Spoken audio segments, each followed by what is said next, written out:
বৈষম্য বিরোধী ছাত্র আন্দোলনের সফল সমাপ্তির পর নাহিদ ইসলাম ডাক, টেলিযোগাযোগ ও তথ্য প্রযুক্তি মন্ত্রণালয়ের উপদেষ্টা হিসেবে দায়িত্ব গ্রহণ করেছেন। বর্তমান সরকারের ফরমেশন অনুযায়ী প্রধান উপদেষ্টা ডক্টর ইউনূস প্রধানমন্ত্রীর সমপর্যায়ে এবং সমন্বয়ক নাহিদ ইসলাম তথ্য প্রযুক্তি মন্ত্রণালয়ের মন্ত্রীর সমপর্যায়ে। সম্প্রতি সামাজিক যোগাযোগ মাধ্যমে একটি ভিডিও ভাইরাল হয়, যেখানে দেখা যাচ্ছে ছাত্র জনতা নাহিদ ইসলামকে সাথে নিয়ে গাড়িতে পৌঁছে দেওয়ার জন্য হাঁটছেন। গাড়িটি অনেক দূরে অবস্থান করছিল, সেখানে নাহিদ ইসলাম বলছেন, গাড়িটি এগিয়ে নিয়ে আসলে ভালো হতো না?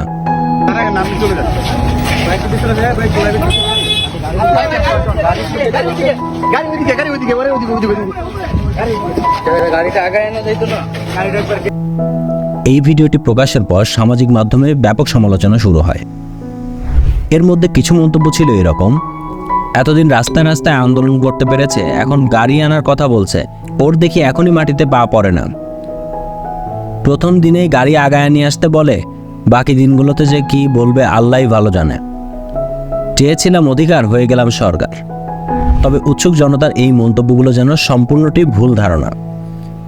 ভিডিওটি নাহিদের উপদেষ্টা পদ পাওয়ার আগের। আমরা দেখেছি সমন্বয়ক নাহিদ ইসলাম পৈশাচিক নির্যাতনের শিকার হয়েছিলেন এবং চিকিৎসক তাকে সম্পূর্ণ বেড রেস্টের পরামর্শ দিয়েছিলেন। তার পক্ষে হাঁটা কষ্টসাধ্য ছিল, তবু তিনি মিথ্যা ভয় উপেক্ষা করে ডিবি অফিস থেকে বের হয়ে নিরলস সংগ্রাম চালিয়ে গেছেন। নাহিদ, সার্জিস এবং আসিফের সাহসিকতা পুরো দেশবাসীর মনে আশার আলো জ্বালিয়েছে।